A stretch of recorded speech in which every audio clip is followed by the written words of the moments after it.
Hello दोस्तों, नमस्कार। आपका स्वागत है आपके अपने चैनल हिंदी हब ऑफिशियल पर। तो आज हम आचार्य रामचंद्र शुक्ल के दूसरा निबंध श्रद्धा और भक्ति का अध्ययन करने वाले हैं। इससे पहले हमने उत्साह नामक निबंध का वीडियो है, वो आपको दोस्तों चैनल पे मिल जाएगा। आरपीएससी सेकंड ग्रेड स्नातक स्तरीय पाठ्यक्रम, इसमें आपका जो स्नातक स्तर का सारा जो पाठ्यक्रम है वो सारी वीडियो आपको यहाँ पर मिल जाएंगी। तो सबसे पहले उत्साह निबंध को पढ़ें। और एक बात मैं आपसे कहना चाहता हूँ कि किसी भी निबंध को यदि आप पढ़ें या किसी भी वीडियो को देखें तो उसे एक ही बार में उस टॉपिक को कंप्लीट करें, वरना मत देखिए, कोई ज़रूरत नहीं है।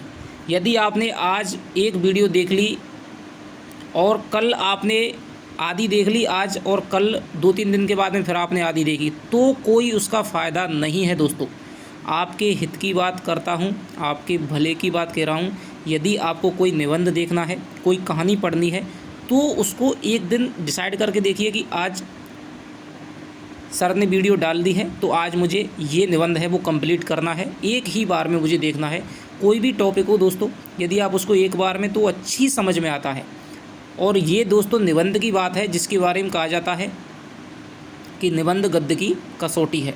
और उसमें भी आचार्य रामचंद्र शुक्ल के निबंध, जिनको समझने के लिए और जिनको पढ़ाने के लिए दोस्तों अच्छे अच्छे दिमाग हैं, वो भी चक्कर खा जाते हैं, ठीक है। लेकिन फिर भी आपके लिए, आपके सहयोग से, आपके साथ से ये हिम्मत मैं आपको कर पा रहा हूँ कि आचार्य शुक्ल जैसे विद्वान को पढ़ाने का साहस हर किसी में नहीं होता है दोस्तों। तो आपसे निवेदन है, कोई भी वीडियो हो उसको एक बार में देखें, वरना पीछे देख ले, कोई दिक्कत नहीं है। जब आपको वक्त मिले तब आप देख सकते हैं। ये नहीं कि वीडियो आ गई तो हमने थोड़ी चला के देख ली आधी सी, फिर मत कहना कि नंबर नहीं आया, ये नहीं आया। मैं दोस्तों गारंटी के साथ में कहता हूँ कि जो भी मैं टॉपिक कराऊँगा आपका क्वेश्चन दोस्तों वहीं से आ जाएगा। ये बात मैं आपको लिख करके दे रहा हूँ, ठीक है। इतना मुझे अपने आप पर विश्वास है, क्योंकि इतना मैं डीप पढ़ाता हूँ कि वहाँ से यदि ऊपर कोई जाएगा ना तो फिर आपको चिंता करने की कोई ज़रूरत नहीं है, उसको फिर अच्छा नहीं कर पाएगा। ये ओवर कॉन्फिडेंस नहीं है, ये कॉन्फिडेंस है दोस्तों अपने अनुभव से। और मैंने जैसा कि देखा है, क्वेश्चन देखे हैं जिस प्रकार, बहुत ही दोस्तों अब तक के नॉर्मल प्रश्न आए हैं, ठीक है। लेकिन मैं आपको वो तैयारी कराऊंगा कि एक भी शब्द दोस्तों बाहर नहीं जाए, ठीक है। जिन जिन टॉपिकों को मैं पढ़ाऊंगा आप उसमें से देख लेना, सारे के सारे। यदि आप नहीं पढ़ें वो आपकी अलग बात है। तो चलिए हम पढ़ते हैं। ये आपका दूसरा है, इसके बाद में एक और निबंध है, लोभ और प्रीति, ठीक है। सारे के सारे निबंध आपकी चिंतामणि भाग 1 में हैं। और जैसा कि पहला निबंध है दोस्तों, उसकी लगभग 1.5 घंटे की वीडियो बनी थी, तो थोड़ा सा उसे 2-3 दिन में वो अपलोड हो पाई, बार बार कट जाती थी, लंबी वीडियो अपलोड नहीं हो पाती है इसीलिए। और ये निबंध तो दोस्तों लगभग 15 पेज का है, तो इसको 3 भागों में दोस्तों हम बांट करके पढ़ेंगे, जिससे कि अपलोड करने में भी आसानी रहे और थोड़ा सा समय भी आपको एक ऐसा नहीं लगे कि हाँ भाई हमने 1.5-2 घंटे की वीडियो लगातार पढ़े जा रहे हैं, लगातार बोरियत भी आपको महसूस नहीं हो। तो चलिए शुरू करते हैं। श्रद्धा और भक्ति। किसी मनुष्य में जनसाधारण से विशेष गुण व शक्ति का विकास देखकर उसके संबंध में जो एक अस्थायी आनंद पद्धति हृदय में स्थापित हो जाती है उसे श्रद्धा कहते हैं। तो यहाँ पर शुक्ल जी ने सबसे पहले, शुक्ल जी के निबंधों की भाव या जो मनोविकारात्मक निबंध हैं उनकी एक विशेषता आप देख लीजिएगा। पहली ही पंक्ति में, निबंध की जब पहली पंक्ति कहते हैं उसमें ही जो नाम है उसकी परिभाषा दे डालते हैं, ठीक है। जैसे कि उत्साह है, ठीक है, साहसपूर्ण आनंदपूर्ण उमंग का नाम ही उत्साह है, ठीक है। कर्म सौंदर्य के उपासक ही सच्चे उत्साही कहलाते हैं। जो दुख में जो स्थान भय का है वही आनंद वर्ग में स्थान है, वो आपके उत्साह का है।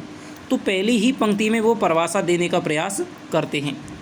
तो यहाँ पर क्या कह रहे हैं, किसी मनुष्य में जनसाधारण से विशेष गुण व शक्ति का विकास देख उसके संबंध में जो एक स्थायी आनंद पद्धति हृदय में स्थापित हो जाती है उसे श्रद्धा कहा जाता है।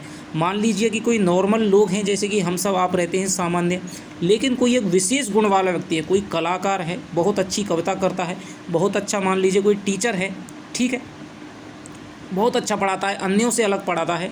तो उसका विकास देख, उसके संबंध में जो एक स्थाई बात कह रहे हैं कि जो एक स्थाई आनंद पद्धति है, उसके गुणों को देख करके, उसके व्यवहार को देख करके, चाहे उसकी कोई भी विशेषता हो जो कि अन्य लोगों से अलग है, उसको देख करके जो आनंद पद्धति, ठीक है, जो एक भाव हमारे मन में उसके प्रति आता है, सम्मान का भाव है, तो उसे ही हम श्रद्धा कहते हैं। ठीक है, श्रद्धा महत्व की आनंदपूर्ण स्वीकृति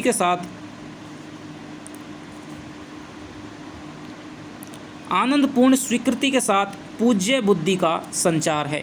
क्या कह रहे हैं यहाँ पे, छोटी सी बात में दोस्तों इसका विस्तार इतना है, क्या है कि श्रद्धा है वो क्या है, किसी व्यक्ति के महत्व को, किसी व्यक्ति में मान लीजिए कोई गुण है, तो उसका हम क्या है, उसको आनंदपूर्ण, उसको हम आसानी से उसको स्वीकार कर लेते हैं, अपने हृदय में स्थापित कर लेते हैं, और उसके साथ साथ और उसकी क्या है, हम एक तरह से पूजा करने लग जाते हैं, यानी उसके प्रति हम सम्मान का भाव रखने, हमारी बुद्धि में क्या है, उसके प्रति सम्मान उत्पन्न हो जाता है।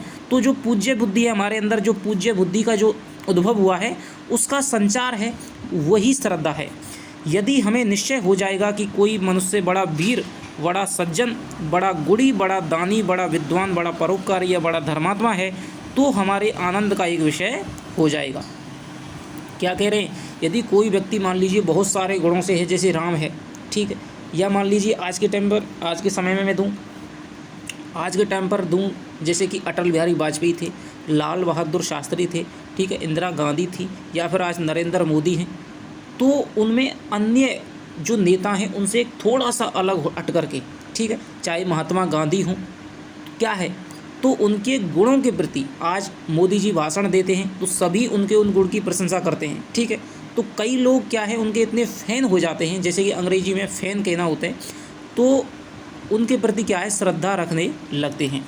यदि उसके गुणों को देख करके, तो हमारे आनंद का एक विषय हो जाएगा। फिर वो जो कुछ भी कहे, आप जिसको पसंद करते हैं ना, फिर उसकी हर बात है दोस्तों वो अच्छी लगने लगती है, हर बात से उसकी आनंद आने लगता है। वो अपनी ज़िंदगी में क्या कर रहा है, सुबह क्या करता है, उसकी दिनचर्या, जैसे कि आजकल जो जो बड़े बड़े फेमस लोग हैं, प्रसिद्ध लोग हैं, वो अपने व्लॉग डालते हैं, ठीक है, तो वो क्या है, उनमें भी आनंद है। जो उनकी सब्सक्राइबर हैं वो व्लॉग भी देखते हैं। मान लीजिए कि वो टीचर है, ठीक है, पढ़ाने के साथ साथ क्या है, तो उसके विषय में जानने के लिए उत्सुक रहते हैं कि भाई हमारा जो श्रद्धेय है, जिस पर हम श्रद्धा कर रहे हैं, जो व्यक्ति है, वो अपनी ज़िंदगी में क्या क्या काम करता है, उसकी हर बात है वो अच्छी लगती है। हम अब उसका नाम आने पर प्रशंसा करने लगेंगे, यानी कि हम उसकी बुराई नहीं सुन सकते हैं। उसे सामने देख आदर से सिर नवाएंगे, किसी प्रकार का स्वार्थ ना रहने पर भी हम सदा उसका भला चाहेंगे। तो श्रद्धा में क्या है, श्रद्धा में दोस्तों स्वार्थ नहीं है, ध्यान रखना। आगे स्वार्थ की भी बात होगी कि जहाँ पर स्वार्थवश श्रद्धा होती है वहाँ क्या होता है। तो श्रद्धा में कोई भी स्वार्थ नहीं रहता है, उससे कोई भी हमें आशा आकांक्षा नहीं रहती है, ठीक है। उसके तो हम गुणों के ही क्या होते हैं, हम केवल भक्त होते हैं। तो भाई इसके ये गुण हैं, हम इसके गुणों से प्रभावित हैं, और इनके प्रति हमारे मन में क्या है, सम्मान की भावना है। अब मोदी के प्रति मान लीजिए आजकल सम्मान की भावना है, तो हर कोई ये नहीं चाहेगा भाई मोदी हमारे लिए कर ना। श्रद्धा का नाम क्या है, श्रद्धा वो है कि आप किसी के प्रति, किसी के गुणों को देख कर के सम्मान करते हैं और उससे बदले में कुछ भी नहीं चाहते हैं, ठीक है, उसका क्या है, भला चाहते हैं, ठीक है, उसकी बढ़ती से प्रसन्न होंगे और अपनी पोषित आनंद पद्धति में व्याघात पहुंचने के कारण उसकी निंदा ना सह सकेंगे। मान लीजिए कि आप जिसके फ़ैन हैं, आप जिसके प्रशंसक हैं, यदि कोई उसकी निंदा करता है तो फिर आपको वो सहन नहीं होती है। इससे सिद्ध होता है कि जिन कर्मों के प्रति श्रद्धा होती है उनका होना संसार को वांछित है। यही विश्व कामना श्रद्धा की प्रेरणा का मूल है।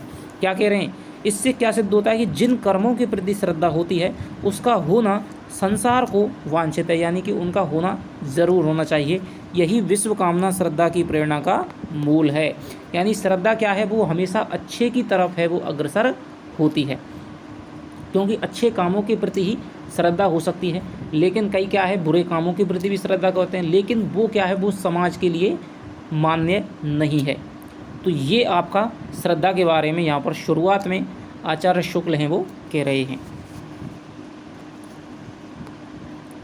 देखिए दोस्तों, बता दीजिएगा निबंध को पढ़ाना, अब मुझे पता नहीं मैं आपकी समझ में आ रहा है या फिर नहीं आ रहा है, ठीक है। आप रिएक्ट देंगे तभी दोस्तों पता चल जाएगा। पूरी वीडियो एक बार में देखेंगे तब पता चलेगा कि आपको कितना समझ में आया है। वास्तविकता में यदि आपने और किसी से पढ़ा है, मैं पढ़ा रहा हूँ, तुलना करके आप देखेंगे कि हाँ वास्तविकता में क्या है, इसमें क्या ऐड किया जा सकता है। ज़्यादा से ज़्यादा मैं आपको उदाहरणों के माध्यम से दोस्तों मैं समझाने का प्रयास कर रहा हूँ। फिर भी आप बताना यदि कोई दिक्कत हो रही है, फिर भी आपको समझने में कोई कठिनाई है, ठीक है, कमेंट में लिख करके बताना। कोई ऐसी पंक्ति है जो किसी जल्दी में या फिर थोड़ी निकल गई है, यदि मैं नहीं समझा पाया हूँ तो कमेंट में करके बताना। मैं उसको दोस्तों जैसे ही क्वेश्चन वगैरह कराऊंगा तो उसमें आपको निश्चित रूप से मैं आपको समझाऊंगा। क्योंकि निबंध है दोस्तों, उसका कितना भी विस्तार किया जा सकता है, कितना भी पल्लवन किया जा सकता है। कहानी तो क्या है, थोड़ी सी सरल होती है, भाषा सरल होती है, उसको समझाना नहीं, उसको केवल समझना पड़ता है। लेकिन निबंध की एक एक पंक्ति है दोस्तों, उसमें गूढ़ अर्थ छिपे रहते हैं कि भाई लेखक है वो कम से कम शब्दों में, ठीक है। निबंध क्या होता है, बंधा हुआ, ठीक है, तो जो बंधा हुआ रहता है उसे ही हम निबंध कहते हैं। तो कम से कम शब्दों में लेखक अपना जो बात है, अपना विचार है, उसको प्रकट करता है। प्रेम और श्रद्धा में अंतर यह है। अब क्या बात कर रहे हैं, तो पहली जो पंक्ति है दोस्तों वो आपका प्रश्न बन जाएगा, ठीक है। ये है कि श्रद्धा कैसे कहते हैं कि जनसाधारण से विशेष गुण को देख करके जो उसके संबंध में एक स्थायी आनंद पद्धति हृदय में उपस्थित होती है उसे हम श्रद्धा कहते हैं। प्रेम और श्रद्धा, अब यहाँ पर शुक्ल जी ने दो बातों को ले लिया है, ठीक है। यहाँ पर भी बोलेंगे प्रेम के बारे में ये, और लोभ और जो प्रीति है वहाँ पर भी दोस्तों ये प्रेम के बारे में बोलेंगे। तो श्रद्धा और प्रेम, अब किसी को देख करके मान लीजिए हमें गुणों को देख करके, कोई मान लीजिए फिल्म की हीरोइन है, उसके गुणों को देख करके अच्छी एक्टिंग करती है तो उसके प्रति हमें श्रद्धा हो जाती है, ठीक है। और कईयों को उससे प्रेम भी हो जाता है। तो उस प्रेम में और उसको श्रद्धा में क्या अंतर है। कई बार हम श्रद्धा को ही प्रेम समझ बैठते हैं, ठीक है, या फिर हम प्रेम को तो खैर श्रद्धा कोई नहीं समझता है आजकल।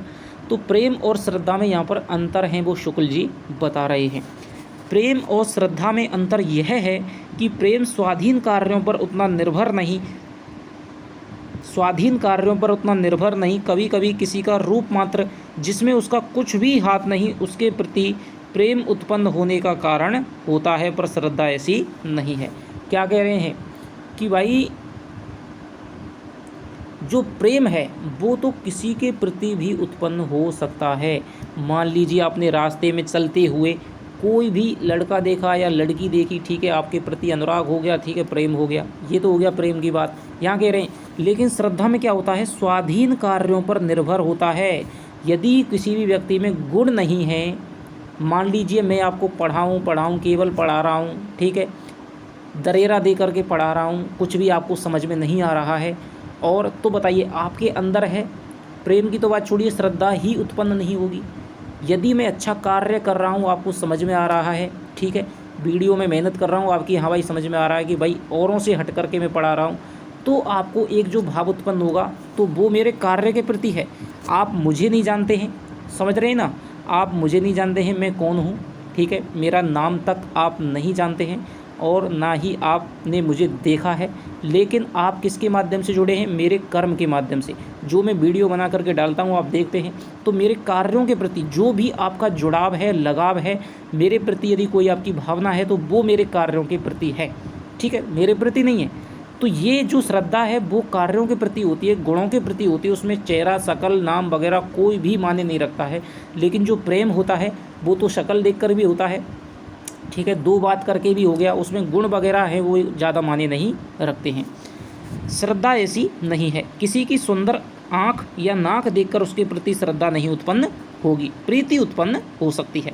आजकल हुआ ही है और ज़्यादातर यही हो रहा है। किसी की आपने अच्छी शक्ल देखी, ठीक है, आपको कोई पसंद आ गई, ठीक है, आपका प्रेम हो गया, या कोई पसंद आ गया, ठीक है, प्रेम हो गया, या कोई आपने कोई ऐसा एक आध गुण देख लिया, ठीक है, अच्छा आपका लगा, व्यवहार अच्छा लगा एक दो दिन, ठीक है। लेकिन जो श्रद्धा है उसमें उसके वास्तविक गुण होंगे। प्रेम में तो कोई दिखावा करके भी प्रेम करवा सकता है। मान लीजिए कि आज मैंने अच्छा करने का प्रयास किया तो किसी को प्रेम उत्पन्न हो गया, कल मैं वास्तविकता में नहीं हूँ। और यही होता है प्रेम में कि जो दिखता है वो पीछे निकलता ही नहीं है, आज कुछ और है और 2 साल बाद में कुछ और है, इसीलिए तलाक हो जाते हैं। तो किसी की शक्ल को देख करके, किसी के चेहरे को देख करके, किसी की सुंदरता को देख करके प्रेम तो हो सकता है, लेकिन जो श्रद्धा है वो उसके कार्यों के प्रति होगी। प्रेम के लिए इतना ही बस है कि कोई मनुष्य हमें अच्छा लगे, पर श्रद्धा के लिए आवश्यक यह है है कि मनुष्य किसी बात में बढ़ा हुआ होने के कारण हमारे सम्मान का पात्र हो। यहाँ पर अब क्या कह रहे हैं, प्रेम तो कब होता है, जब मान लीजिए कोई हमें अच्छा लग गया, बढ़िया यार ये कोई दिक्कत नहीं, सुंदर है, तो हमारा प्रेम हो जाएगा। लेकिन श्रद्धा में अच्छा लगने के साथ साथ में उसके प्रति सम्मान का भाव भी होना ज़रूरी है।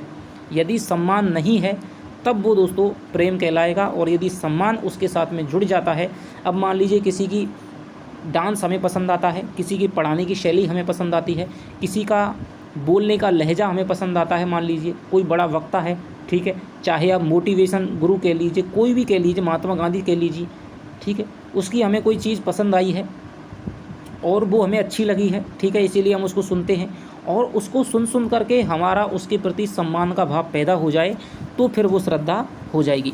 श्रद्धा का व्यापार स्थल विस्तृत है और प्रेम का एकांत। इस पंक्ति को दोस्तों नोट कर लीजिए, पंक्ति पूछी जा सकती है कौन से निबंध से ली गई है, ठीक है, क्योंकि अब तो आप बता देंगे कि भाई ये तो सरल है, श्रद्धा और भक्ति से ली गई है, लेकिन जो आगे आएगा ना, लोभ और प्रीति, वहाँ पर भी ऐसी ही बातें चलेंगी, तो पंक्ति भी दे करके पूछ सकता है कि किस निबंध से उद्धृत है, या फिर निम्न में से इस निबंध से कौन सी पंक्ति उद्धृत नहीं है। तो श्रद्धा का व्यापार स्थल क्या है, विस्तृत होता है, उसमें व्यक्ति के बहुत सारे गुणों को देखा जाता है, पूरे जीवन को क्या कर रहा है क्या नहीं है। लेकिन प्रेम का क्या है, एकांत में भी प्रेम हो सकता है, किसी की एक चीज़ अच्छी लगी हमें, थोड़ा सा अच्छा लगा, सुंदरता अच्छी लगी तो प्रेम हो गया। प्रेम में घनत्व अधिक है और श्रद्धा में विस्तार। तो ये बात देख लीजिए, मोस्ट पंक्ति है दोस्तों, कि प्रेम में तो क्या है, घनत्व होता है भावनाओं का, कोई हमें अच्छा लगा आज ही, ठीक है, आज ही उससे प्रेम हो गया। लेकिन श्रद्धा में ऐसा नहीं है कि आज आपने किसी को देखा और आज ही आपको श्रद्धा हो गई, नहीं, श्रद्धा में क्या है, कुछ वक्त मिलता है, कुछ वक्त लगता है, श्रद्धा का विस्तार है, आज से शुरू होगी और वो जब तक आप उस व्यक्ति को देखेंगे, जब तक उसके काम चलते रहेंगे, तब तक आपको श्रद्धा बनी रहेगी। किसी मनुष्य से प्रेम रखने वाले दो ही एक मिलेंगे, मैं हूँ चाहे आप हों चाहे कोई हो, उससे प्यार कौन कर सकता है, एक दो व्यक्ति कर सकते हैं। आज एक निकल लिया, मान लीजिए जीवन में दो चार ऐसे मौके आते हैं जब कोई क्या है, प्रेम करता है, माता पिता है, लेकिन उस पर श्रद्धा रखने वाले सैकड़ों हजारों लाखों क्या करोड़ों मिल जाएंगे। किसी को भी, APJ अब्दुल कलाम है, अब बताइए उनसे प्रेम करने वाले कौन होंगे, ठीक है, अब उन्होंने शादी तो चलो नहीं की, मान लीजिए शादी करते, पत्नी प्रेम करती, ठीक है, माता पिता प्रेम करते होंगे, भाई बहन, अपने घर वाले ज़्यादा, लेकिन उन पर श्रद्धा रखने वाले क्या है, आज देखिए करोड़ों हैं। डॉक्टर भीमराव अम्बेडकर हैं, जितने भी आपके बड़े बड़े लोग हैं, ठीक है, जिनके भी आप फॉलोअर, जिन्हें फॉलोअर कहते हैं, तो वो दोस्तों श्रद्धालु हैं सारे, ठीक है। श्रद्धा रखने वाले सैकड़ों हजारों लाखों क्या करोड़ों मिल सकते हैं। सच पूछिए तो इसी श्रद्धा के आश्रय से उन कर्मों के महत्व का भाव दृढ़ होता रहता है जिन्हें हम धर्म कहते हैं। यदि जितने सारे लोग उससे जुड़ेंगे तो जो व्यक्ति है उसके कर्मों का जो भाव है कि भाई मैं अच्छे कुछ कर्म कर रहा हूँ, इसलिए जो है ज़्यादातर लोग मुझे श्रद्धा रखते हैं। मैं आपको इसमें उदाहरण दूंगा, जो हमारे रामायण है उसमें जो अरुण गोविल जी हैं, उन्होंने राम का किरदार निभाया था, ठीक है, और वो राम के किरदार में इतने फिट बैठे थे कि उसके रामायण के बाद में लोग उनकी पूजा करने लगे थे, लोग उनके चरण छूते थे आकर के।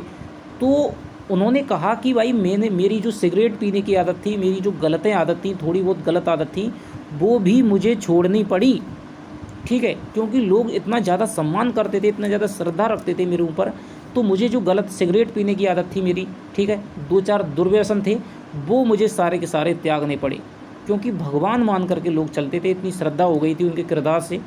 तो यही बात कह रहे हैं, तो उनके कर्म का जो भाव है ना, वो दृढ़ होता जाता है, जिन्हें हम धर्म कहते हैं। यानी जो सच्चे कर्म हैं, जो धर्म हैं, और जिनमें मनुष्य समाज की स्थिति होती है। कर्ता से बढ़कर कर्म का दूसरा स्मारक नहीं है, यानी कि जो कर्म है उसको करने वाला उससे बढ़कर के कोई नहीं है। कर्म की क्षमता प्राप्त करने के लिए बार बार कर्ता की ही ओर आँख उठती है। कर्मों से कर्ता की स्थिति को जो मनोहरता प्राप्त होती है, उस पर मुग्ध होकर बहुत से प्राणी उन कर्मों की ओर प्रेरित होते हैं। मान लीजिए कि आज कोई अच्छा है, फॉलोअर क्या कहते हैं, फॉलोअर वही है कि जो हमारा मुखिया कर रहा है, ठीक है, वैसा ही हम करेंगे, उसकी जैसे ही हम फॉलो करेंगे, तो वही क्या है, फॉलोअर कहलाता है। यानी कि कर्ता की जो स्थिति को जो मनोहरता प्राप्त होती है, उस पर मुग्ध होकर के बहुत से प्राणी उसी की ओर, कर्मों की ओर प्रेरित होते हैं। मान लीजिए आज मैं आपको पढ़ा रहा हूँ, मेहनत कर रहा हूँ, तो आप भी सोचेंगे सर हमारे लिए इतनी मेहनत कर रहे हैं, तो हम भी क्या है और मेहनत करें, तो आप भी क्या है उन कर्मों को करने की ओर प्रेरित होंगे। कर्ता अपने सत्कर्म द्वारा एक विस्तृत क्षेत्र में मनुष्य की सद्वृत्तियों के आकर्षण का एक शक्ति केंद्र हो जाता है। जिस समाज में किसी ऐसे ज्योतिषमान शक्ति केंद्र का उदय होता है, उस समाज में भिन्न भिन्न हृदयों से शुभ भावनाएं मेघखंडों के समान उठ कर के तथा एक और एक साथ अग्रसर होने के कारण परस्पर मिलकर इतनी घनी हो जाती हैं कि उनकी घटा सी उमड़ पड़ती है और मंगल की ऐसी वर्षा होती है कि सारे दुख और क्लेश बह जाते हैं। मान लीजिए कि कोई समाज में, आपके घर में या आपके गांव में कोई ऐसा व्यक्तित्व हो गया कि उसमें अच्छे गुण हैं और वो विश्व स्तर पर कोई कार्य कर रहा है, ठीक है, तो जो गांव के जो व्यक्ति हैं और भी हैं उनको भी प्रेरणा मिलेगी, ठीक है, उनको क्या है, प्रेरणा मिलेगी, भाई हम उनकी तरह ही काम करें। जैसे कि मैं आपको बताऊं, मान लीजिए जैसे कि आपके साहित्य के क्षेत्र में हम यदि लें, जैसे कि आपके जो उत्तर प्रदेश है, ठीक है, उत्तर प्रदेश में ही ज़्यादातर हैं जो कवि हुए हैं, जैसे कि आपके भारतेंदु हरिश्चंद्र, काशी है, ठीक है, बनारस है काशी, तो उसमें शुरुआत के जैसे भारतेंदु हरिश्चंद्र हैं, ठीक है, बनारस के पास में ही प्रेमचंद हुए थे, उसके पास में ही आपके जयशंकर प्रसाद हुए थे। तो जो बड़े बड़े कवि हुए वो काशी के पास में हुए, या फिर उत्तर प्रदेश के जैसे कि आपका बरेली है, बरेली में हो गई, ठीक है, आपका आगरे के पास आगरे के आसपास हुए थे आपके कवि, ठीक है, मिर्ज़ापुर में आपके बद्रीनारायण जी हो गए। तो जहाँ पर यदि बड़े बड़े लोगों की स्थापना पहले हो चुकी है, तो आज उन जगहों से हाथरस है, जैसे हाथरस से आज काका हाथरसी हो गए, सबसे पहले उनका ही नाम आया था काका हाथरसी, यदि आपने सुना हो। तो उसके बाद में बहुत सारे कवि हैं उस जगह से निकल आए, क्योंकि उनको प्रेरणा मिलती है, ये हमारे बीच में से यदि ये आदमी कर सकता है तो हम भी कर सकते हैं।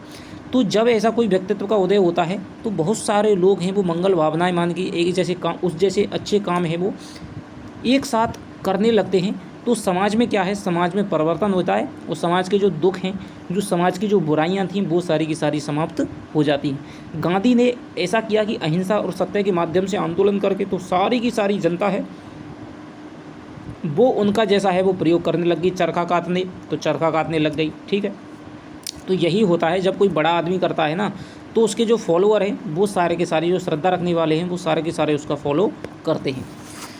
हमारे अंतःकरण में प्रिय के आदर्श रूप का संगठन उसके शरीर या व्यक्ति मात्र के आश्रय से हो सकता है, ठीक है। क्या कह रहे हैं कि जो प्रिय है, जिससे हमें प्रेम है, तो उसके आदर्श रूप का जो संगठन है उसके शरीर या व्यक्ति मात्र से आश्रय से हो सकता है, पर श्रद्धेय के आदर्श रूप का संगठन उसके फैलाए हुए कर्म तंतु के उपादान से होता है। कि हम जिससे प्रेम करते हैं तो उसके भीतर, मान लीजिए कि आज आप किसी से प्रेम करते हैं तो आपके अंदर जो छवि है वो केवल क्या है कि भाई ये आदमी है, उसका चेहरा है, ये है, ये है, ठीक है, आपको उसके कर्मों से कोई मतलब नहीं है।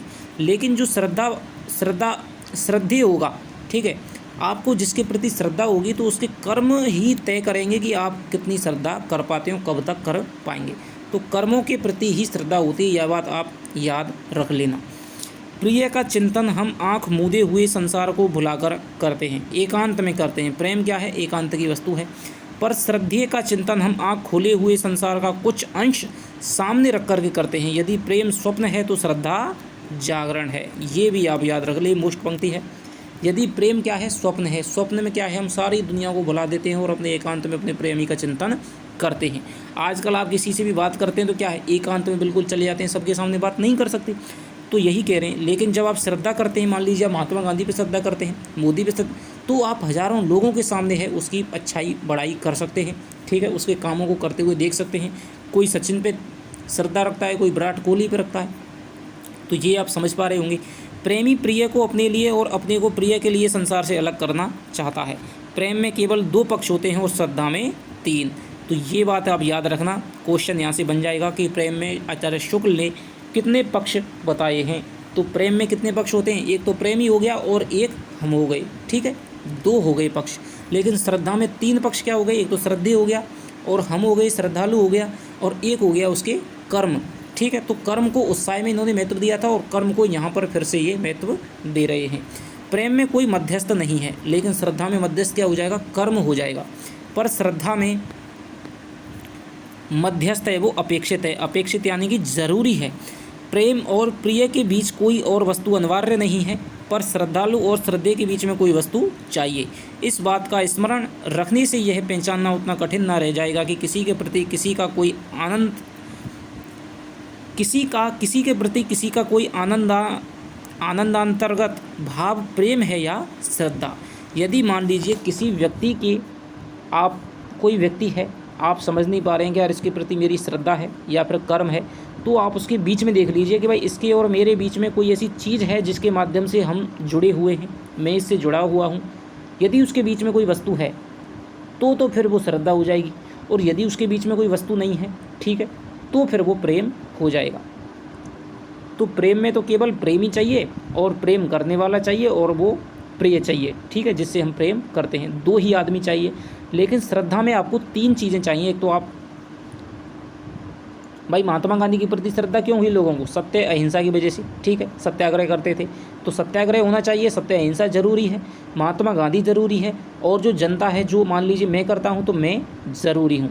तो ये तीन चीज़ें श्रद्धा में ज़रूरी हैं, जबकि प्रेम में दो चीज़ें ज़रूरी हैं।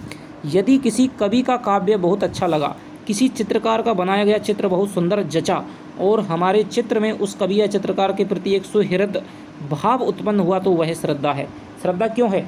कवि हो गया, उसकी कविता हो गई, कविता की वजह से ही हमारा कवि के प्रति है वो सम्मान जगा है। आपके यदि मैं हूँ मान लीजिए, तो मेरे प्रति आपका कोई सम्मान भाव नहीं, आप मुझे जानते नहीं हैं, मान लीजिए कोई रास्ते में भी किसी दिन मिल जाएगा तो भी आप मुझे पहचान नहीं पाएंगे। लेकिन आपके प्रति यदि मेरी श्रद्धा हुई तो किसकी वजह से होगी? मेरे पढ़ाने की वजह से, कि हाँ। तो तीन चीज़ें श्रद्धा में ज़रूरी हैं, क्योंकि यह काव्य या चित्र रूप मध्यस्थ द्वारा प्राप्त हुआ है। प्रेम का कारण बहुत कुछ अनिर्दिष्ट और अज्ञात होता है, कि भाई प्रेम का तो कोई पता नहीं रहता है कि किस प्रकार से, कि तो एक क्षण में प्रेम हो जाए, कि फिर 2 साल में प्रेम हो, कोई उसका पता नहीं कि भाई प्रेम क्यों हुआ। प्रेम का कोई भी कारण नहीं रहता है। पर श्रद्धा का कारण निर्दिष्ट और ज्ञात होता है। यदि हम किसी के प्रति श्रद्धा करते हैं, कोई किसी कवि ने कविता सुनाई, तो हमें पता है कि भाई हमारे इसके प्रति सम्मान क्यों हुआ? कविता के कारण हुआ। महात्मा गांधी के प्रति सम्मान क्यों हुआ? उसकी सत्य अहिंसा के कारण हुआ, ठीक है। APJ अब्दुल कलाम के प्रति सम्मान क्यों हुआ? क्योंकि उन्होंने विज्ञान के क्षेत्र में इतने प्रयोग किए थे, ठीक है, इतने आविष्कार कर दिए, ठीक है, मिसाइल मैन कहा जाता है, इसीलिए उनके प्रति सम्मान हुआ। हर किसी के प्रति क्यों नहीं होता है? क्योंकि उसने कुछ नहीं किया। कोई करता है तब ही उसके प्रति सम्मान होता है। आज आपने मुझे फॉलो क्यों किया, सब्सक्राइब क्यों किया? क्योंकि मैं कुछ कर रहा हूँ, ठीक है। तो इस करने और मेरे बीच में ये करना है ना, ये श्रद्धा का मूल स्रोत है। कभी कभी केवल एक साथ रहते रहते दो प्राणियों में यह भाव उत्पन्न हो जाता है कि वे बराबर साथ रहें और उनका साथ कभी ना छूटे। तो यदि साथ भी रहेंगे बिना किसी कारण के, बिना किसी बात के ही उनमें क्या है, प्रेम हो जाता है। जानवरों में भी प्रेम हो जाता है। प्रेमी प्रिय के संपूर्ण जीवन क्रम के सतत साक्षात्कार का अभिलाषी होता है, कि भाई मैं उसके हर साथ में जगूँ, साथ में रहूँ, साथ में हर काम करूँ, मेरे साथ में। इसीलिए तो प्रेमी है वो ज़्यादातर शादी कर लेते हैं। वह उसका उठना बैठना, चलना फिरना, सोना जागना, खाना पीना सब कुछ देखना चाहता है। संसार में बहुत से लोग उठते बैठते चलते फिरते हैं, पर सबका उठना बैठना चलना फिरना उनको वैसा अच्छा नहीं लगता है। प्रेमी प्रिय के जीवन को अपने जीवन से मिलाकर एक निराला मिश्रण तैयार करना चाहता है। वह 2 से 1 करना चाहता है, कि भाई हम 2 हैं तो हम क्या है, 1 हो जाएं। सारांश यह है कि श्रद्धा में दृष्टि पहले कर्मों पर से होती हुई श्रद्धे पर जाती है। यानी कि श्रद्धा यदि आप किसी करते हैं, यदि आप मान लीजिए मुझ पर श्रद्धा करते हैं, तो आपको पहली चाहते है कि भाई वीडियो, ठीक है, आपको वीडियो मिलेगी तो आप श्रद्धा करेंगे, ठीक है। तो सबसे पहले आपके लिए वीडियो ज़रूरत है, आपको पढ़ाई ज़रूरत है। श्रद्धे तक पहुँचती है और प्रीति में प्रिय पर से होती हुई उसके कर्मों आदि पर जाती है। यानी कि श्रद्धा यदि आप करेंगे तो पहले कर्म पर जाएगी, फिर श्रद्धे पर जाएगी। यदि आप किसी से प्रेम करते हैं तो पहले उसके प्रेमी पर जाएगी, फिर उसने क्या कर्म किए हैं उसको हम देखेंगे। एक व्यक्ति में व्यक्ति को कर्मों द्वारा मनोहरता प्राप्त होती है, ठीक है, ये श्रद्धा वाली बात हो रही है। और दूसरे में कर्मों को व्यक्ति के द्वारा, मान लीजिए कि आज आप किसी से प्रेम करते हैं, ठीक है, तो बहुत ज़्यादा प्रेम करते हैं, ठीक है, तो फिर उसकी की गई चाहे वो बुरी बात हो, ठीक है, वो भी अच्छी लगने लगती है। तो यहीं पर बात कह रहे हैं कि प्रेम में क्या है कि कर्मों को क्या है, व्यक्ति के द्वारा मनोहरता प्राप्त होती है। यदि आपको किसी व्यक्ति के प्रेम है तो फिर आपको उसके समस्त कार्य अच्छे लगेंगे। लेकिन यदि कोई किसी के प्रति श्रद्धा है तो उसके यदि कर्म अच्छे हैं तो फिर आपको वो व्यक्ति अच्छा लगेगा। एक में कर्म प्रधान है और दूसरे में व्यक्ति। तो यहीं पर कर्म की प्रधानता किस में है? श्रद्धा में है। और व्यक्ति की प्रधानता किस में है? प्रेम में होती है। अब प्रेम से तुलना क्यों की है? क्योंकि प्रेम और श्रद्धा हैं वो एक जैसे मिले जुले भाव हैं। इनमें क्या है, हम कभी कभी क्या है इनको एक समझने लगते हैं। किसी के रूप को स्वयं देखकर हम तुरंत मोहित होकर उससे प्रेम कर सकते हैं, पर उसके रूप की प्रशंसा किसी दूसरे से सुनकर झट हमारा प्रेम नहीं उमड़ पड़ेगा। क्या बात कह रहे हैं? मान लीजिए कोई किसी की आकर के तुमसे प्रशंसा करे कि भाई फलाना तो इतना सुंदर है, तो आपका प्रेम थोड़ी हो जाएगा। अब ये पद्मावती वाली बात तो है नहीं कि हीरामन तोता कहता है और रतन सिंह उसकी खोज में निकल पड़ता है, ठीक है। तो झट से हमारा प्रेम नहीं उमड़ पड़ेगा, थोड़ा सा हम उसे देखेंगे तभी तो प्रेम होगा। कुछ काल तक हमारा भाव लोभ के रूप में रहेगा, प्रेम वह प्रेम में परिणत हो जाएगा। तो ये जो बात है इसका स्पष्टीकरण शुक्ल है वो आपने अगले निबंध लोभ और जो प्रीति है उसमें दोस्तों ये करने वाले हैं कि लोभ क्या है और प्रीति क्या है। जब तक किसी ने आपसे कही कि भाई वो फलाना आदमी सुंदर है, तब तक आपको लोभ रहेगा कैसा सुंदर है, शायद हो। लेकिन जब आप उसे देख लेंगे तब आपके हृदय में जो आनंद होगा, ठीक है, उसको देख करके हाँ भाई, कई बार क्या है कि बहुत सुंदर आदमी से भी प्रेम नहीं हो पाता है साहब, ठीक है, कि तो फिर बहुत ही बुरे आदमी से भी प्रेम हो जाता है। तो प्रेम की तो कोई तय नहीं है कि किससे होगा किससे नहीं होगा, उसका कोई भी कारण नहीं है। बात यह है कि प्रेम एकमात्र अपने ही अनुभव पर निर्भर रहता है, कोई दूसरा बीच में नहीं चाहिए। हम किसी को देख करके क्या अनुभव करते हैं उस पर ही प्रेम टिका हुआ होता है। पर श्रद्धा अपनी सामाजिक विशेषता के कारण दूसरों के अनुभव पर भी जगती है। मान लीजिए कि अब इसमें क्या करूँगा, मान लीजिए कि बहुत सारे एक बाबा जी हैं, मान लीजिए कि कोई भी बाबा है, ठीक है, कहीं की भी किसी भी मंदिर की मान्यता है, बहुत सारी जनता जाती है, तो आप भी वहाँ पर जाने लगते हैं, आप भी उस पर श्रद्धा करने लगते हैं, ठीक है। वहाँ पर आपको कर्मों का मतलब नहीं है। यदि ठीक है गोवर्धन की परिक्रमा है, मान लीजिए कहीं कर भी आप मान लीजिए वैष्णो देवी जाते हैं, तो वैष्णो देवी क्या है, पब्लिक जा रही है, बहुत सारी पब्लिक जा रही है, तो आप भी, आपके अंदर भी इच्छा है कि भाई हम भी जाएं, क्योंकि और श्रद्धा रखते हैं तो हम भी क्या है श्रद्धा रखें।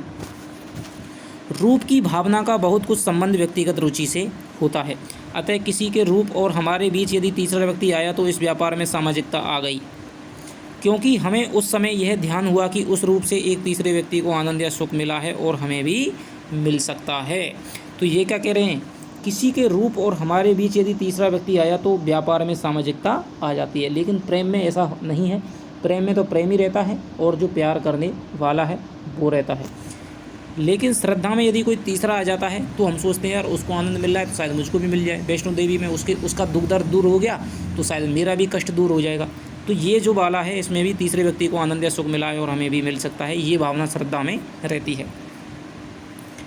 जब तक हम किसी के रूप का बखान सुनकर वाह वाह करते जाएंगे तब तक हम एक प्रकार के लोभी अथवा रीझने वाले कदरदान ही कहलाएंगे। पर जब हम उसके दर्शन के लिए आकुल होंगे, उसे बराबर अपने सामने ही रखना चाहेंगे, तब प्रेम का सूत्रपात समझा जाएगा। इस बात को शुक्ल जी अपने अगले निबंध में अच्छी तरह से आपको समझाएंगे। कोई हमसे आकर कहता है कि फ़लाना इतना सुंदर है, हम कहते हैं अरे बढ़िया बढ़िया बढ़िया, लेकिन जब तक हम उसे वास्तविकता में उसके दर्शन के लिए आकुल हो जाएंगे, ठीक है, और उसे अपने सामने ही रखना चाहेंगे, उसको देख करके उसको गुणों को हमारे हृदय में ये भाव उत्पन्न हो जाए कि उसे हम हर समय अपने सामने रखना चाहे, तब प्रेम का सूत्रपात है समझा जाएगा। श्रद्धा भाजन पर श्रद्धावान अपना किसी प्रकार का अधिकार नहीं चाहता, प्रेमी प्रिय के हृदय पर अपना अधिकार चाहता है। यही बात है कि जो प्रेम करता है वो चाहता है कि मेरा जो प्रेम, मैं जिससे प्रेम करता हूँ वो मेरे सामने रहे, मेरी बात को माने, ठीक है, थोड़ा सा अधिकार है। लेकिन यदि आप किसी को APJ अब्दुल कलाम को मान लीजिए आप चाहते हैं, तो आज वो जीवित नहीं हैं तब भी आप उनको चाहते हैं, आपको आज भी उनके प्रति श्रद्धा है, ठीक है। तो मरने से या जिंदा रहने से कोई नहीं है, ठीक है। आप ज़िंदगी भर APJ अब्दुल कलाम से मिले भी नहीं, फिर भी आप मान लीजिए श्रद्धा करते हैं, ठीक है।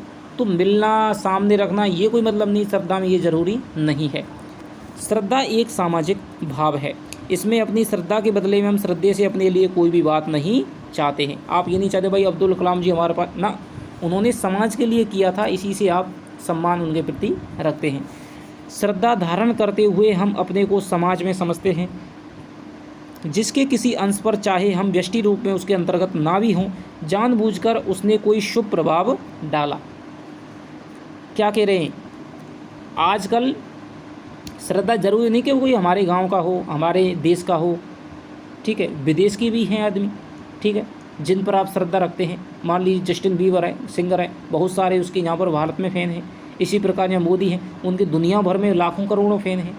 ठीक है, तो यही बात है, चाहे वो व्यष्टि रूप में उसके अंतर्गत ना हो, चाहे वो समाज है उसके अंतर्गत हम ना हो, लेकिन फिर भी श्रद्धा है वो की जा सकती है, भले ही उसने क्या है शुभ प्रभाव कोई ना कोई अच्छा काम किया हो। श्रद्धा स्वयं ऐसे कर्मों के प्रतिकार में होती है जिनका शुभ प्रभाव अकेले हम पर नहीं बल्कि सारे मनुष्य समाज पर पड़ता है। श्रद्धा कब होती है, ये नहीं कि कोई ने हमारे लिए कोई काम कर दिया, ठीक है, तब हमें श्रद्धा हुई, नहीं, जो समाज के लिए, जो देश के लिए, जो विश्व के लिए काम करता है उसके प्रति श्रद्धा होती है। श्रद्धा एक ऐसी आनंदपूर्ण कृतज्ञता है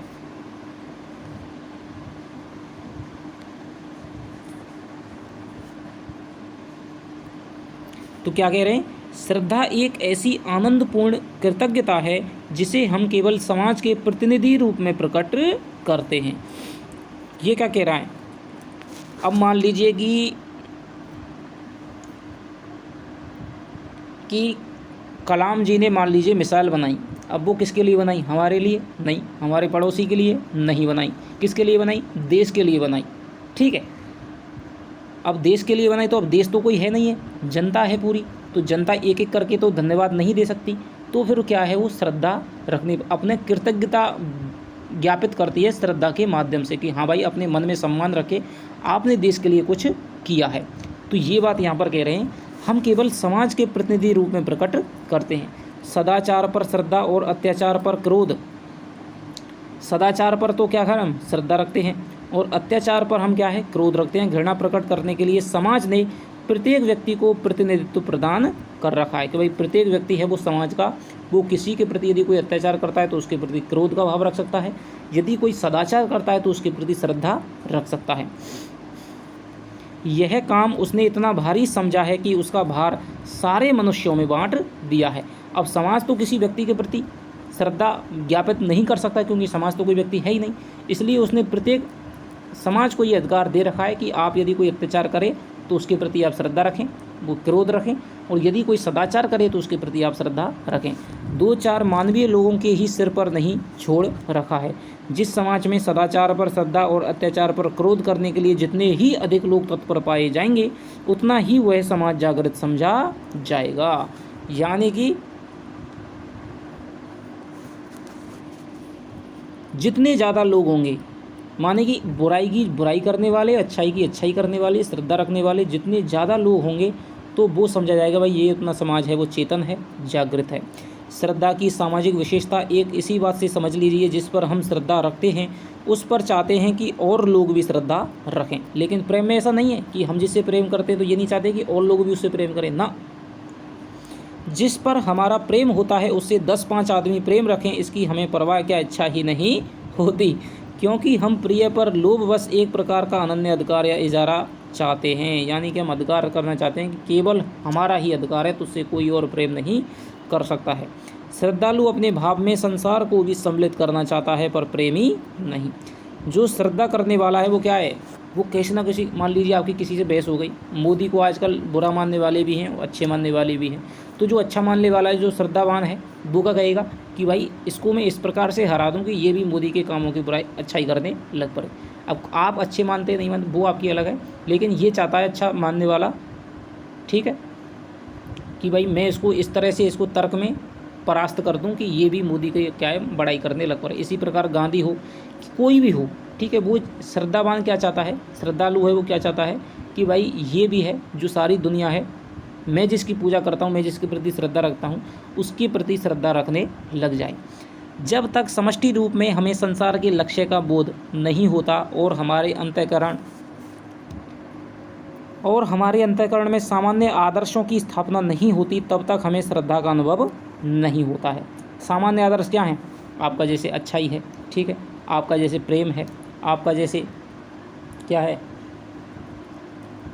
परोपकार है, ठीक है, सज्जनता है, ईमानदारी है, ये हैं आपके सामान्य आदर्श। तब तक हमें श्रद्धा का अनुभव नहीं होगा, क्योंकि जो श्रद्धा है वो तो अच्छे कामों के प्रति होती है। बच्चों में कृतज्ञता का भाव पाया जाता है पर सदाचार के प्रति उस कृतज्ञता का नहीं जिसे श्रद्धा कहते हैं। अब मान लीजिए कोई बच्चा है, उसके लिए आप कुछ भी कर दो, ठीक है, उसे कोई मतलब नहीं है कि कोई दुनिया में क्या कर रहा है, देश में क्या कर रहा है, मान लीजिए कि आपने उसको, आप कोई अच्छा काम कर रहे हैं, तो वो क्या है, कृतज्ञता तो अर्पित करेगा, ठीक है, कृतज्ञता का भाव तो है, ठीक है। वो ये नहीं कहेगा भाई आपने मेरे लिए कुछ नहीं किया, नहीं, ठीक है। आपने मान लीजिए उसको, आप उसको बहुत अच्छा लाड प्यार करते हैं, ठीक है, तो वो आपके प्रति तो एक अलग ही उसका भाव रहेगा, लेकिन वो श्रद्धावान नहीं है, क्योंकि उसे अभी पता ही नहीं है कि समाज के जो सामान्य आदर्श हैं वो क्या हैं, उनकी उसके प्रति है वो जानकारी नहीं है, ठीक है। तो उसे हम श्रद्धा कहते हैं। अपने साथ किए जाने वाले जिस व्यवहार के लिए वे कृतज्ञ होते हैं, उसी को दूसरों के साथ होते देख कर्ता के प्रति कृतज्ञ होना वे देर में सीखते हैं। मान लीजिए कोई बच्चा है, यदि आप उसको रोज़ टॉफ़ी देते हैं, ठीक है, आप उसको बहुत अच्छे से प्यार से बात करते हैं, तो आपके प्रति वो घुल मिल जाएगा। लेकिन यदि आप किसी और से बात करते हैं अच्छे प्रति, ठीक है, तो ज़रूरी नहीं है दूसरा बच्चा है वो आपके प्रति घुल मिल जाए या आपको उसी प्रकार से देखने लगे जब आप उससे पहले देखते थे, ठीक है। तो दूसरे से नहीं, अपने से ही उनमें बच्चों में क्या है, कृतज्ञता की भावना जन्म लेती है। उस समय सीखते हैं जब वे किसी और समुदाय का अंग समझने लगते हैं।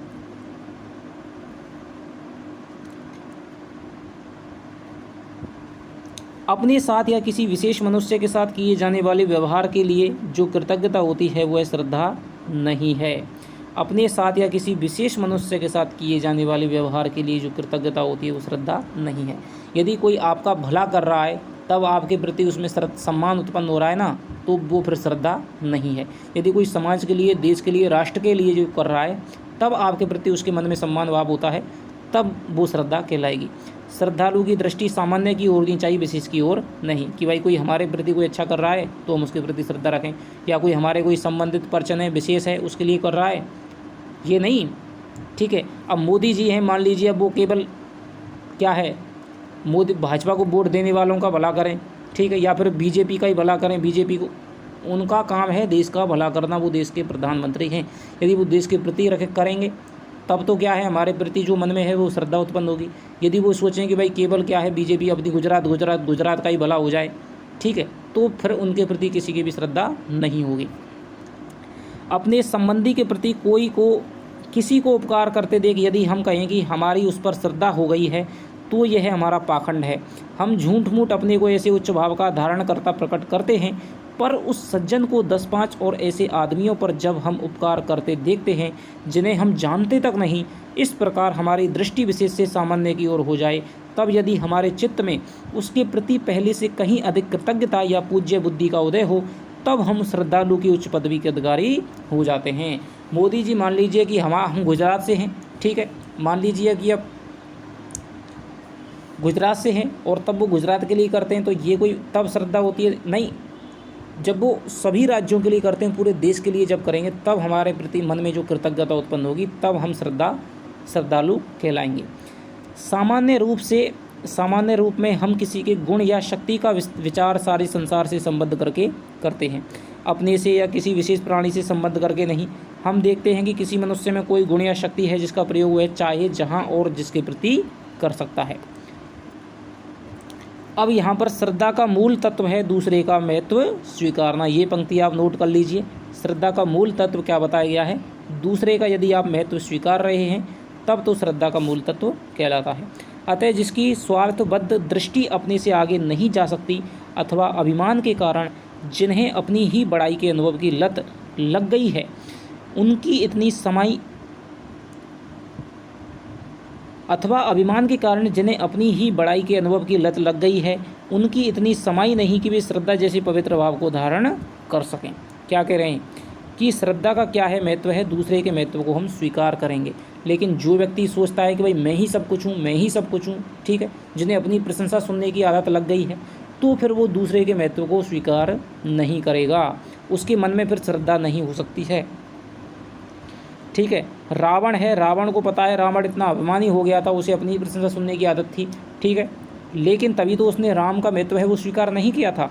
स्वार्थियों और अभिमानियों के हृदय में श्रद्धा नहीं टिकती है, क्योंकि वो सिर्फ अपना देखते हैं, वो किसी दूसरे का, अपने से बड़ा है वो दूसरे को देख ही नहीं सकते हैं।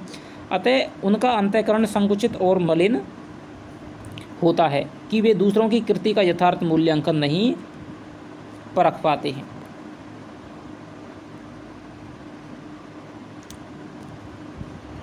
स्थूल रूप से श्रद्धा है वो 3 प्रकार की कही जा सकती है। अब मान लीजिए मैं इसको आपको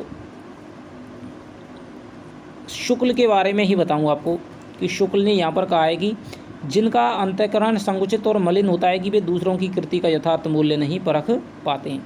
अब शुक्ल जी की मैं बात करूँ, शुक्ल जी को दोस्तों साहित्य में जो समन्वयवाद है, ठीक है, मतलब इनको क्या है, रहस्यवाद से सख्त नफरत थी, रहस्यवाद से इनको सख्त नफरत थी। इसीलिए इन्होंने कबीर को नकार दिया, इसीलिए इन्होंने साहब छायावाद को इन्होंने नकार दिया। जहाँ पर आत्मा परमात्मा की बात हो रही है, ठीक है, जहाँ पर थोड़ा सा रहस्यवाद है, वहाँ इनको क्या है, नफरत थी और इन्होंने उसका पूर्ण मूल्यांकन विवेचन अपने साहित्य में नहीं किया है। कबीर को इन्होंने महत्व नहीं दिया, छायावाद को इन्होंने उतना महत्व नहीं दिया जितना देना चाहिए था, ठीक है। तो यही बात आ रही है कि दूसरों की कृति का यथार्थ मूल्य नहीं परख सकते हैं।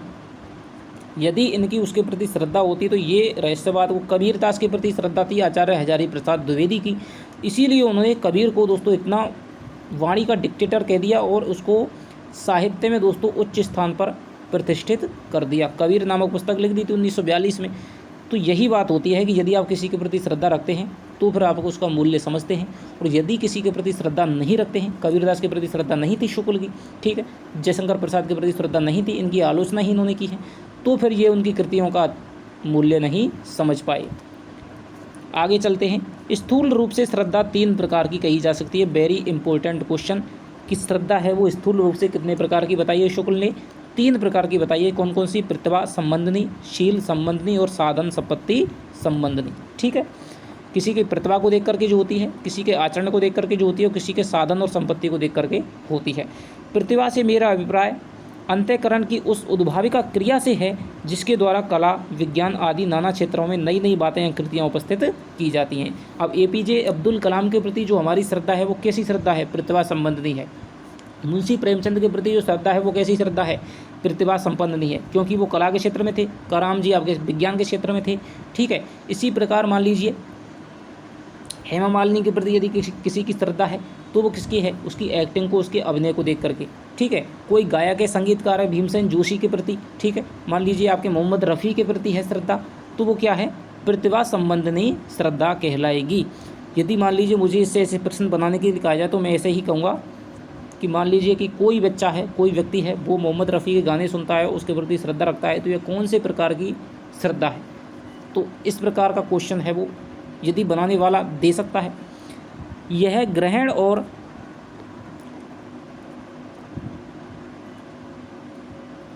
धारणा शक्ति से भिन्न है। यह ग्रहण और धारणा शक्ति से भिन्न है जिसके द्वारा इधर उधर से प्राप्त ज्ञान विद्वता संचित किया जाता है। ये क्या कह रहे हैं? कला संबंधी श्रद्धा के लिए श्रद्धालु में भी थोड़ी बहुत मार्मिक निपुणता चाहिए। ये क्या कह रहे हैं? मान लीजिए आप मोहम्मद रफ़ी के प्रति श्रद्धा कब रख सकते हैं आप? जब आपको भी थोड़ा सा संगीत से प्रेम होगा, तभी तो आप उनका मूल्य समझ पाएंगे। ऐसे भी बहुत मजदूर हैं, बहुत आदमी जिनको मोहम्मद रफ़ी का नाम तक नहीं मालूम है, ठीक है। तो यही बात कह रहे हैं कि श्रद्धालु में भी थोड़ी बहुत मार्मिकता होनी चाहिए कि जो उसके मूल्य को समझ सके। बंदर को यदि अदरक दे दें तो वो उसका स्वाद नहीं जानता है, ठीक है। तो थोड़ा सा उसका होना चाहिए।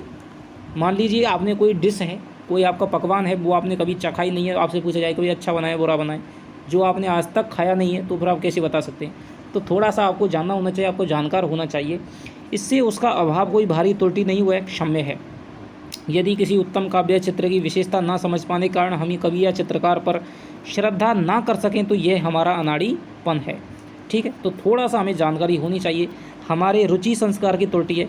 अब यदि मान लीजिए कोई मजदूर आदमी है, उसे हम कहें प्रेमचंद इतने बड़े थे, तो उसे कोई मतलब नहीं है प्रेमचंद से, क्योंकि वो कुछ जानता ही नहीं है। यदि वो पढ़ता, साहित्य पढ़ता, तो उसे प्रेमचंद का मूल्य है वो ज्ञान ज्ञात होता। इसका उपाय यही है कि समाज कला संबंधी मर्मज्ञता के प्रचार की व्यवस्था करे, जिससे विविध कलाओं के सामान्य आदर्श की स्थापना व जनसमूह में हो जाए। कलाओं के सामान्य आदर्श की, ठीक है, जैसे कि आपकी काव्य कला है, ठीक है, वादन कला है, नृत्य कला है, यदि गायन कला है, यदि आप इनके बारे में थोड़ा थोड़ा जानते हैं तो फिर आप जो कलाकार हैं, ठीक है, उनके प्रति आप श्रद्धा रखेंगे, नहीं तो नहीं रखेंगे। तो यही कह रहे हैं कि जब श्रद्धा रखने वाले ऐसे लोगों पर कब पैदा होंगे? जब समाज में ऐसी क्रियाएं होंगी कि भाई गायन की होगी, ठीक है, वादन की होगी, कवि सम्मेलन होंगे वगैरह वगैरह ऐसी क्रियाएं होंगी, तो लोगों में ऐसी भावनाओं का उदय होगा और फिर वो इस क्षेत्र में क्या है, रुचि लेने लग जाएंगे। रुचि लेंगे तो फिर ऐसे लोगों पर वो श्रद्धा रखने लग जाएंगे। पर इतना होने पर भी कला संबंधी रुचि की विभिन्नता थोड़ी बहुत अवश्य रहेगी। अश्रद्धालु रुचि का नाम लेकर ईर्ष्या अहंकार के दोषारोपण से बच जाया करेंगे। तो ये तो इन्होंने प्रतिभा संबंधी की कह दी कि जो भाई प्रतिभा संबंधी श्रद्धा है उसकी इन्होंने कह दी। अब बात करते हैं शील संबंधी श्रद्धा। पर शील संबंधी श्रद्धा प्रत्येक व्यक्ति का कर्तव्य है। ठीक है भाई, प्रतिभा संबंधी श्रद्धा तो कर्तव्य वही कर पाएगा जो थोड़ा बहुत जानकार होगा। ठीक है, गायन की, कला की जो थोड़ा बहुत उसके बारे में जानता होगा तो वही श्रद्धा कर पाएगा। लेकिन जो शील संबंधी श्रद्धा है उसे प्रत्येक व्यक्ति का कर्तव्य बताया है। यहाँ पर भी दोस्तों क्वेश्चन बन सकता है कि कौन सी श्रद्धा को शुक्ल जी ने शील संबंधी श्रद्धा बताया है। शील या धर्म के सामान्य लक्षण संसार के प्रत्येक सभ्य जन समुदाय में प्रतिष्ठित हैं कि भाई शील क्या है। ठीक है, धर्म के 10 लक्षण, धृति, क्षमा, दमोस्तेयम, शौचम, इंद्रिय निग्रहम, धीर, विद्या, सत्यम, क्रोधो, दशकम धर्म लक्षणम। तो ये धर्म के 10 लक्षण बताए गए हैं। मान लीजिए किसी में धर्म के 10 लक्षण धारण किए हुए हैं तो फिर दोस्तों उसके प्रति है सभी का ये उत्तरदायित्व बन जाता है कि हम उसके प्रति श्रद्धा रखें। धर्म से ही मनुष्य समाज की स्थिति है, अतः उसके संबंध में किसी प्रकार का रुचि भेद या मतभेद आदि नहीं है। सदाचारी के प्रति यदि हम श्रद्धा नहीं रखते हैं तो समाज के प्रति अपने कर्तव्य का पालन नहीं करते हैं। यदि किसी को दूसरों का कल्याण के लिए भारी स्वार्थ त्याग करते देख हमारे मुँह से धन्य धन्य भी ना निकला तो हम समाज के किसी काम के ना ठहरे। समाज को हमसे कोई आशा नहीं, हम समाज में रहने के योग्य नहीं। किसी कर्म में प्रवृत्त होने से पहले यह स्वीकार करना आवश्यक होता है कि वह कर्म या तो हमारे लिए समाज के लिए अच्छा है। मान लीजिए कि किसी ने कोई काम किया और वो समाज के लिए बहुत ही अच्छा है, उसने अपने स्वार्थों का त्याग कर दिया, तो फिर हमारा दायित्व बन जाता है समाज के प्रत्येक व्यक्ति का कि भाई वो उसकी प्रशंसा करे, उसके काम में सहयोग प्रदान करे। इस प्रकार की स्वीकृति कर्म की पहली तैयारी है। श्रद्धा द्वारा हम यह आनंदपूर्वक स्वीकार करते हैं कि कर्म के अमुक अमुक दृष्टांत धर्म के हैं, अतः श्रद्धा धर्म की पहली सीढ़ी है। तो शुक्ल जी ने धर्म की पहली सीढ़ी किसको कहा है, श्रद्धा को कहा है। ये आपका क्वेश्चन बाकायदा बन जाएगा।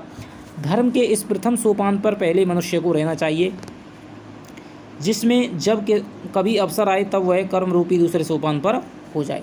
तो श्रद्धा है वो धर्म की पहली सीढ़ी है, जिसमें जब कभी अवसर आए तब वह कर्म रूपी दूसरे सोपान पर हो जाए। यानी कि श्रद्धा क्या है दोस्तों, सबसे पहले तो श्रद्धावान यदि कोई काम करता है मान लीजिए, तो वो ये देखेगा भाई धर्म का क्या है। ठीक है, अच्छा करूँ या मैं बुरा करूँ, तो सबसे पहले तो वो धर्म की सोचेगा, फिर वो कर्म की सोचेगा। ठीक है, तो पहले तो अच्छा काम करेगा, उसके प्रति ही श्रद्धा उत्पन्न होने की संभावना है, और फिर वो काम क्या कर रहा है उसके हिसाब से फिर श्रद्धा उत्पन्न होगी। अब रह गई साधन संपत्ति संबंधी श्रद्धा की बात। यहाँ पर साधन संपन्नता का ठीक ठीक भाव समझ लेना आवश्यक है। साधन संपत्ति का अनुपयोग भी हो सकता है और सदुपयोग भी हो सकता है, दुरुपयोग भी हो सकता है। किसी को पद्य रचने की अच्छी अभ्यास या संपन्नता है, यदि शिक्षा द्वारा उसके भाव उन्नत हैं, वह सहृदय है, वह अपनी इस संपन्नता का उपयोग करके मनोहर उच्च भावपूर्ण काव्य प्रस्तुत करने में कर सकता है। यदि उसकी अवस्था ऐसी नहीं है तो वह साधारण भावशून्य गद्य को गीत का, शिखरणी आदि नाना छंदों में परिणत करेगा और अपनी भद्दी और कुरुचिपूर्ण भावनाओं को छंदोबद्ध करेगा। उसके इस कृत्य पर श्रद्धा रखने वाले भी बहुत मिल जाएंगे। ऐसे व्यक्ति के प्रति जो श्रद्धा होती है वह साधन संपन्नता पर ही होती है, साधन साध्य की पूर्णता पर नहीं। मान लीजिए कि आप में कविता करने के गुण हैं, लेकिन आप फूहड़ कविता करते हैं, गंदी कविता करते हैं। आप में गाने का गुण है लेकिन आप गंदा गाते हैं, ठीक है, बेफालतू के गाने गाते हैं, अश्लील गाने गाते हैं, तो फिर आप पर श्रद्धा तो बहुत करेंगे, ठीक है, क्योंकि बुरे कामों के प्रति भी श्रद्धा होती है, लेकिन फिर वो श्रद्धा साधन संपन्नता पर ही होगी। मान लीजिए आपकी संपत्ति है, आप संपत्ति को अच्छे कामों में ना लगा करके नहीं बुरे कामों में लगाते हैं, आप जुआ खेलते हैं, मान लीजिए आपके शराब के ठेकों में आपने संपत्ति को लगा रखा है, तो लोग तो आपकी प्रशंसा करने वाले आए, आप इतने अमीर आदमी, इतने अमीर आदमी, लेकिन फिर वो आपकी साधन आपके पैसे की वजह से है, आपके साध्य की पूर्णता पर श्रद्धा नहीं होती। लेकिन जो साध्य की पूर्णता पर, जो कर्मों पर होती है जो श्रद्धा, वो ही असली श्रद्धा होती है।